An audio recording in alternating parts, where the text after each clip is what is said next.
this asparagus hanging far in a basket. Based on the feeling and the weight, I can tell that it's dry, but we're gonna use the moisture meter to test it anyway. Here, and yes, it's not even at a 1. And for a lot of ferns, we know that they wanna stay wet, and especially you can go ahead and put them outside in the shade during the summertime.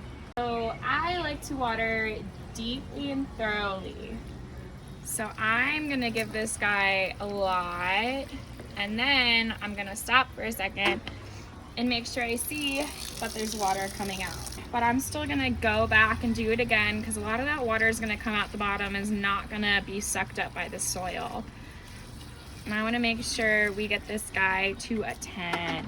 So now we're gonna test it after I watered it to show you what this looks like. So you put it right there in the soil, and look, he is off the charts. He is more than a 10.